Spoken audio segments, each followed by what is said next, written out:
નમસ્તે, હું આદર્શ છું. Welcome to Adarsh education society. Hello dear students, how are you all? Standard 3 subject English grammar chapter number 27 preposition. So first of all, what is preposition?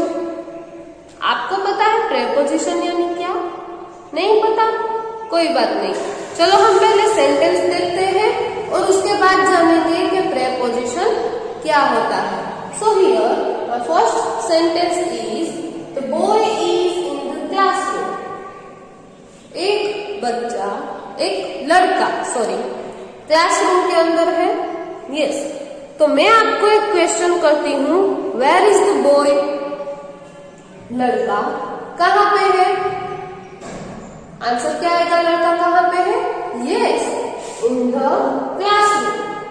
Yes, तो यहाँ पे in आएगा. Okay, classroom के अंदर. Number 2, the bag is on the table. एक bag table के ऊपर पड़ा है. सो मैं आपको क्वेश्चन करूंगी, where is the bag? Bag कहाँ पे है? आप क्या आंसर दोगे? बताओ. Yes, very good, on the table. तो नंबर 2 में आया ऑन, टेबल के ऊपर. Number 3, the stool is under the table. Stool table के अंडर यानी नीचे है. तो मैं आपको पूछूंगी, वेयर इज स्टूल? यस, तो आंसर आएगा अंडर दी टेबल. तो यहाँ पे हमें थर्ड वर्ड मिला अंडर, नीचे. Number 4, his house is next to the field.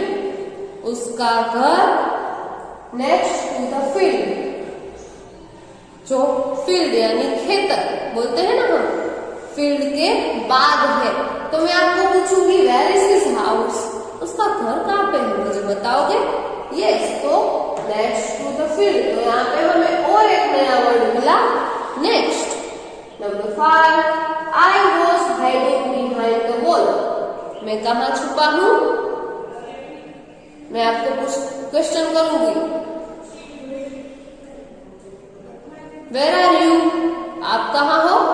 आप बोलोगे, I am hiding behind the wall, यानी कि बिहाइंड. तो आपने यहाँ पे देखा हमें नए नए वर्ड्स मिले.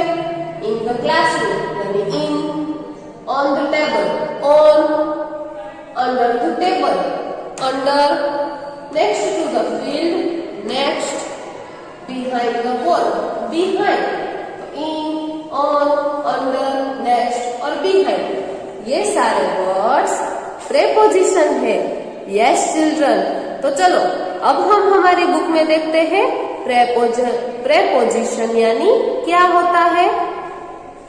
So open the chapter number 27. A preposition is a word which shows the relation between a noun and pronouns. एक नाउन और प्रोनाउंस के बीच में जो रिलेशन होता है उसको शोन कौन करते हैं? Yes, preposition. यहाँ पे हमें दिया गया हुआ है the boy and the classroom. इन दोनों के बीच में क्या रिलेशन है? तो the boy is in the classroom, classroom के अंदर है. सो हियर हमने प्रेपोजिशन ऐड किया तो ये पूरा सेंटेंस बन गया, आप देख सकते हो. And some other words in the sentence. It is used before a noun or pronoun to show position. हमें पोजीशन शो करने के लिए दिए जाते हैं. In the bracket, on the table, under the chair, between the door and window, ये सारे position हुए. उसके बाद लोकेशन. लोकेशन यानी कहाँ पड़ा है? तो हम बताएंगे इन द कॉर्नर. यस. टाइम, हमें अगर बताना है कितने बजे तो हम टाइम को शो करेंगे, यानी कि at 1 o'clock, in the morning, in the evening, in the last Sunday, ये सब टाइम हुआ. यस. और डायरेक्शन, डायरेक्शन यानी दिशाएं किस तरफ है ये हम शोन करेंगे. Out of the window, window के बाहर, out of the station, station के बाहर, वो सारे टाइम में इन्वॉल्व होंगे। सो हियर हमें एक पिक्चर दिया गया है, यस, जो आप देख सकते हो। उसके नीचे लिखा गया है there is one on the table, एक टेबल के ऊपर है, वन इन द कबर्ड, एक कबर्ड के अंदर है, इन यानी अंदर, एंड बिहाइंड द डोर, दरवाजे के पीछे। There is one in the corner between the door and window, और एक विंडो और डोर के बीच में है। क्या है? आप पिक्चर्स में देख सकते हो क्या है। मैं मेरा सेंटेंस खत्म कर दूं, बाद में आपको बताऊंगी कि क्या है। One's running out of the window and one's under the chair, एक विंडो के बाहर जा रहा है और एक चेयर के नीचे आ गया है। सोचो क्या होगा? आप पिक्चर्स में देख सकते हो क्या है। यस, इतने सारे चूहे यानी कि रैट, RAT। तो यहाँ पे बहुत सारे चूहे हैं जो भाई बहन को परेशान कर रहे हैं। यस, तो हमें इस पैराग्राफ में इन, ऑन, अंडर, बिटवीन, बिहाइंड ये सारे प्रेपोजिशन दिए गए हैं। तो चलो, अब हमने इस टॉपिक का इंट्रोडक्शन ले लिया। आपको भी पता हो गया होगा कि चैप्टर नंबर 27 प्रेपोजिशन यानी क्या होगा। तो चलो अब हम हमारी एक्सरसाइज ए पे आते हैं। Exercise A, underline the preposition in the following sentence. जो नीचे सेंटेंस दिए गए हैं उसमें से हमें प्रेपोजिशन ढूंढ के उसके नीचे अंडरलाइन करनी है। So let's start our exercise A. Number 1, I want to post this letter to my friend. यहाँ पे हमें आप देख सकते हो TO2, मैं अपने फ्रेंड को दे रहा हूँ, तो TO2 एक प्रेपोजिशन हुआ। सो नंबर 1 पे अंडरलाइन 2 के नीचे आएगा। Number 2, I am going to the beach on Sunday। तो यहाँ पे on Sunday, तो आपके दिमाग में होगा कि on प्रेपोजिशन है तो नहीं, on Sunday यानी कि संडे के दिन, तो on एक प्रेपोजिशन नहीं होगा। यहाँ पे to the beach on Sunday, तो यहाँ पे TO2 के नीचे हम अंडरलाइन करेंगे। ऑन कब प्रेपोजिशन होता है? On the table, on the room, on the bench, जब कोई चीज उसके ऊपर पड़ी है, यस, तभी हम ऑन को एज अ प्रेपोजिशन यूज कर सकते हैं।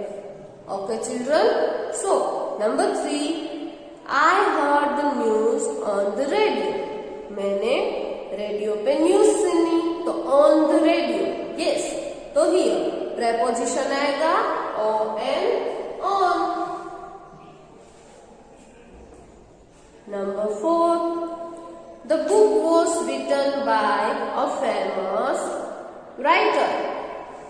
इस सेंटेंस को हम ऐसे क्वेश्चन कर सकते हैं कि ये बुक किसने लिखी है, तो आंसर आएगा a famous writer. Yes, by मैं नहीं बोली क्योंकि बाय एक प्रेपोजिशन हुआ। सो नंबर 4 में आंसर आएगा BY, by. Number 5, do you want to see a photo of my family. क्या आपने मेरी फैमिली फोटो देखी है? तो यहाँ पे आप देख सकते हो ऑफ, OF एक प्रेपोजिशन है। सो हम नंबर 5 में लिखेंगे of. Number 6, what are you talking about. आप किस बारे में बात कर रहे हो? सो हियर ABOUT, अबाउट एक प्रेपोजिशन होगा। सो नंबर 6 में हम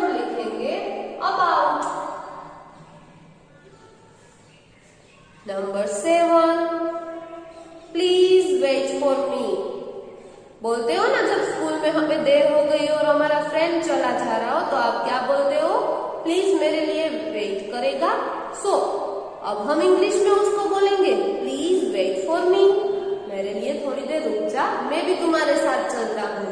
यस, तो नंबर 7 में प्रेपोजिशन आएगा for, F-O-R। Number 8, we usually have a chicken for a dinner on Friday। सो यहाँ फिर से on Friday आया। सेंटेंस 2 में जैसे ऑन संडे आया था, हमने ऑन के नीचे अंडरलाइन नहीं की, वैसे ही हम सेंटेंस 8 में ऑन फ्राइडे ऑन के नीचे अंडरलाइन नहीं करेंगे। सो दूसरा कौन सा वर्ड है जिसे हम प्रेपोजिशन कहेंगे? सोचो। यस, F-O-R, फॉर डिनर, इसलिए नंबर 8 में भी आएगा for. Number 9, there is a good restaurant at the end of my street। एक अच्छा सा रेस्टोरेंट मेरे स्ट्रीट यानी मेरी गली, मेरी शेरी आप बोलते हो ना, माई स्ट्रीट, उसके कॉर्नर में ही है।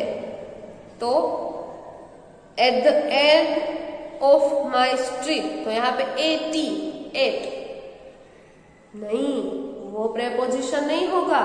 ऑफ, OF एक प्रेपोजिशन यहाँ पे लिया गया है, इसलिए नंबर 9 में हम लिखेंगे ऑफ।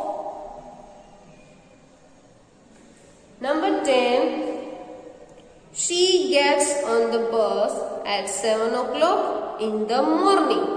So here 2 प्रेपोजिशन है, कौन बताएगा मेरे को? यस, एक तो ऑन द बस, सो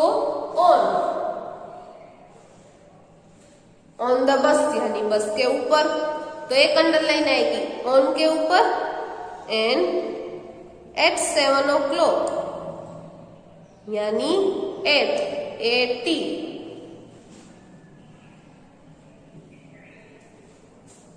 किसने बोला?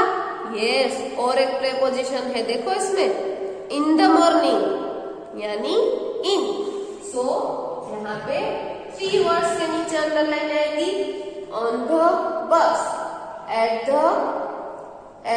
7 o'clock and in the morning. So here our exercise A had completed।